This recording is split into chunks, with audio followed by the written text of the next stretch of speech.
নমস্কার, নিউজ ভ্যানগার্ডের পর্দায় আপনাদের প্রত্যেককে স্বাগত। আপনাদের সঙ্গে এই মুহূর্তে আমি রয়েছি শতাব্দী। নজর রাখছি আজকের গুরুত্বপূর্ণ খবরাখবরে।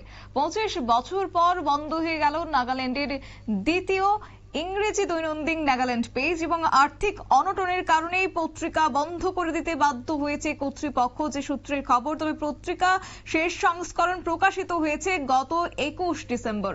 যাব বিস্তারিত, আমাদের সঙ্গে রয়েছে প্রতিনিধি সম্রাট চৌধুরী। সম্রাট, হঠাৎ করে 25 বছর পর বন্ধ হয়ে গেছে এবং তাও কিনা আর্থিক অনটনের কারণে, তাহলে কি এবার একেবারেই বন্ধ হওয়ার পথেই সেই নাগাল্যান্ড ইংরেজি দৈনিক নাগাল্যান্ড পেজ? যে আমাদের যে ছাপা পত্রিকা রয়েছে সেই ছাপা পত্রিকা কিন্তু গোটা ভারতবর্ষ নয়, গোটা পৃথিবীতে ছাপা পত্রিকার যে ভবিষ্যৎ তা কিন্তু ধীরে ধীরে অনিশ্চিত হতে চলছে। এরই একটা ছোট্ট উদাহরণ নাগাল্যান্ডের সেই নাগাল্যান্ড পেজ, যেটি নাগাল্যান্ডের দ্বিতীয় ইংরেজি দৈনিক বলে প্রতিষ্ঠিত এবং 1999 সাল থেকে এটি চলে আসছিল, যার শেষ সংস্করণ বেরিয়েছে গত 21 ডিসেম্বর 2024 সালে। যে শেষ মাসে তার শেষ সংস্করণ বেরিয়েছিল গতকাল। তার যে প্রতিষ্ঠাতা এবং বর্তমান সম্পাদক, তিনি এক সাংবাদিক সম্মেলন করে একদম আধিকারিক ভাবে ঘোষণা দিলেন যে নাগাল্যান্ড পেজ আর প্রকাশিত হচ্ছে না। মূলত আর্থিক অনটন এবং যে সম্পাদক রয়েছেন মোনালিসা চ্যাং কিজা, ওনার ব্যক্তিগত শারীরিক অসুস্থতার কারণ উনি দেখিয়েছেন। তবে মূলত আর্থিক অনটনের কারণেই কিন্তু এই পত্রিকাটির শেষ পর্যন্ত বন্ধ হতে চলছে। দীর্ঘদিন ধরে কিন্তু নাগাল্যান্ডের যে আর্থসামাজিক অবস্থান রয়েছে তাতে কিন্তু এই নাগাল্যান্ড পেজ একটি গুরুত্বপূর্ণ ভূমিকা রেখেছিল। 25 বছর যাবৎ নাগাল্যান্ডের যে বাস্তব চিত্র তা মানুষের সামনে তুলে ধরতে এই পত্রিকাটি নিরন্তর তার প্রয়াস চালিয়ে গেছে।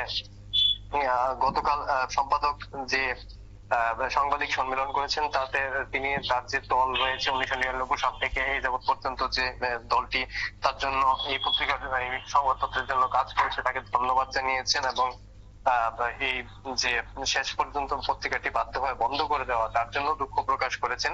তবে এতগুলি খারাপ খবরের মধ্যে একটি সুখের খবর হলো কর্তৃপক্ষ কিন্তু ইঙ্গিত দিয়েছেন যে নাগাল্যান্ড পেজ হয়তো বা আগামী দিনে অনলাইন সংস্করণ বেরোতে পারে। সেরকম একটি ইঙ্গিত উনি দিয়েছেন।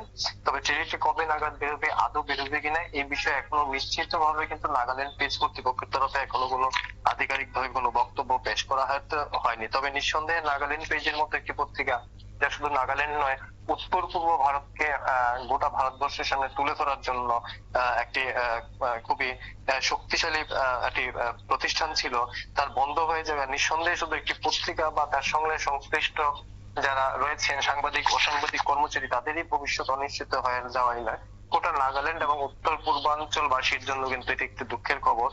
এই ধরনের একটি অগ্রণী পত্রিকা এভাবে শুধুমাত্র আর্থিক অনটনের কারণে বা পরিস্থিতির কারণে বন্ধ হয়ে যাওয়া সত্যি শুধু নাগাল্যান্ড বাসীর জন্য নয়, গোটা গণতন্ত্রের পক্ষে কিন্তু দুঃখজনক একটি খবর। শতাব্দী, তাহলে কি সম্রাট এই পত্রিকার যে দৌড় সেটার তার কার্যত ইতি টেনেছে 2024 সালে এবং সেই পত্রিকার কি আর পুনরায় উত্থান হবে না? কর্তৃপক্ষের কি এমনই ইঙ্গিত এই মুহূর্তে?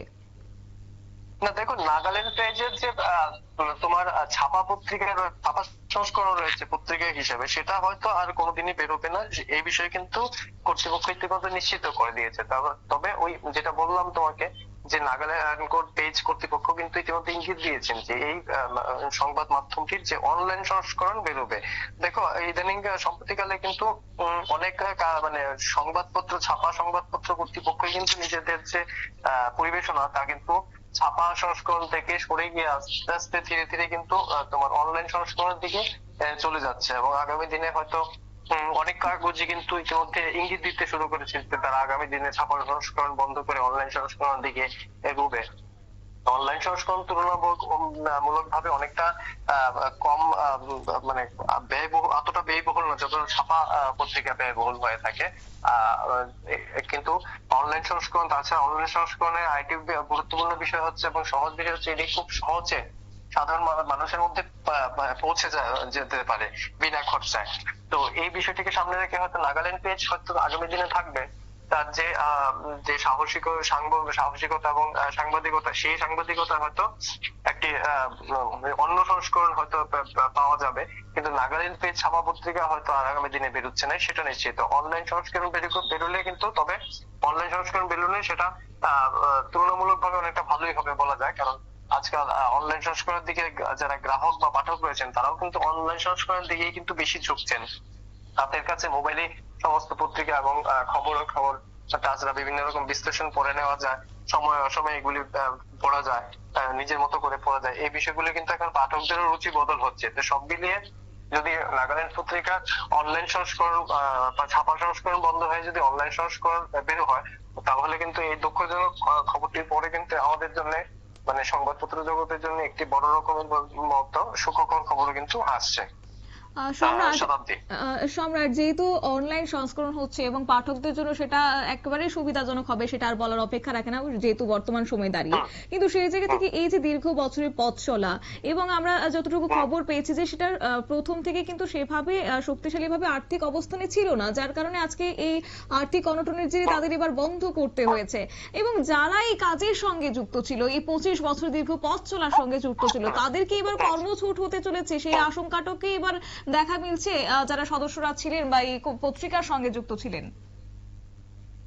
দেখো, এটা খুব স্বাভাবিক। একটি প্রতিষ্ঠান যখন এভাবে বন্ধ হয়ে যায়, তার সঙ্গে সংশ্লিষ্ট সবারই কাজ এবং পেশার ধাক্কা পড়ে, সেটা স্বাভাবিক। এবং এই ধাক্কা তো নিশ্চয়ই নাগাল্যান্ড পেজের সঙ্গে যুক্ত যে কর্মচারী রয়েছেন তাদের জীবিকাতে এই ধরনের ধাক্কা পড়বে।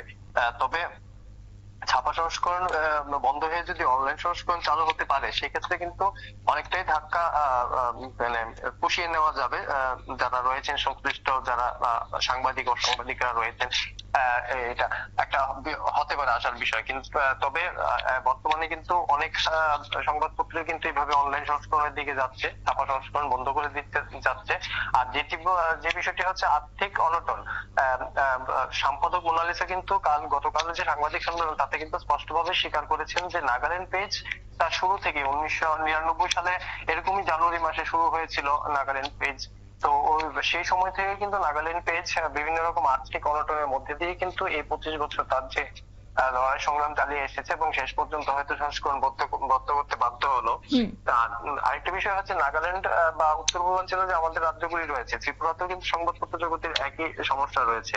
সংবাদপত্রগুলির যে আয় তা মূলত নির্ভর করে বিজ্ঞাপনের উপর। আর আমাদের রাজ্য বা উত্তর পূর্বাঞ্চলে যেহেতু বড় ধরনের প্রতিষ্ঠান, কারখানা, বাণিজ্যিক প্রতিষ্ঠান বা কারখানা এই জাতীয় সংখ্যায় তুলনামূলক ভাবে অনেকটা কম, তো বিজ্ঞাপনের পরিমাণও কম এবং স্বাভাবিকভাবে এই স্বল্প বিজ্ঞাপনের মধ্যে সংবাদপত্র চালিয়ে নিয়ে যাওয়া বরাবরই একটি খুবই দুঃসাধ্য ব্যাপার ছিল। তার মধ্যে উত্তর পূর্বাঞ্চলে প্রচুর পত্রিকা এখনো চলছে।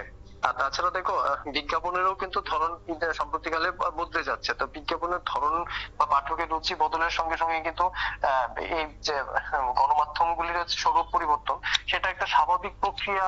দুঃখজনক হলেও সেটা একটা ধরো স্বাভাবিক প্রক্রিয়া ধরে নেওয়া যায়, কারণ যে কোনো বিষয়গুলি উন্নত হচ্ছে সময়ের সঙ্গে সঙ্গে তার স্বরূপ বদল করছে। তো এবার গণমাধ্যমও আস্তে আস্তে কিন্তু তার স্বরূপ বদল করতে শুরু করেছে। ছাপা পত্রিকা বা এই আমাদের মতো টিভি চ্যানেল থেকে সরে গিয়ে এখন সবাই ধীরে ধীরে অনলাইনের দিকে ঝুঁকছেন। রাজ্যের মধ্যে অনেক সংবাদপত্র এখন তাদের অনলাইন সংস্করণ বা আমাদের টিভি চ্যানেলেরও অনলাইন পেজ রয়েছে। তো স্বাভাবিকভাবে এখন বিভিন্ন সংবাদ মাধ্যমগুলি কিন্তু অনলাইনের দিকে ঝুঁকছে রুচিকে সামনে রেখে। তো এটাও অনেকটা নাগাল্যান্ড পেজে হয়তো এটা একদিকে যেরকম একটি অধ্যায় সমাপ্তি, পাশাপাশি একটি নতুন অধ্যায়ের শুরু কিন্তু বলা যেতে পারে। আমরা আশা রাখবো যে নাগাল্যান্ড পেজ হয়তো বা অনলাইন সংস্করণ আগামী দিনে বেরোবে। ঠিক তাই। ধন্যবাদ। আমাদের সঙ্গে ছিল প্রতিনিধি সম্রাট চৌধুরী। অর্থাৎ 25 বছরের এই পথ চলার অবশেষে মানে সেক্ষেত্রে বন্ধ হয়েছে পথ চলা এবং গত 21 ডিসেম্বর 2024 সালেই তার শেষ সংস্করণ বেরিয়েছিল এবং আগামী দিনে হয়তোবা পাঠকদের জন্য এবার অনলাইন সংস্করণের পথে হাঁটবে এই নাগাল্যান্ডের পত্রিকা পেজটি, যে কথায় আজকে বলে দেওয়া হয়েছে। নিয়ে নিচ্ছি ছোট্ট একটি বিজ্ঞাপন বিরতির সঙ্গে থাকুন।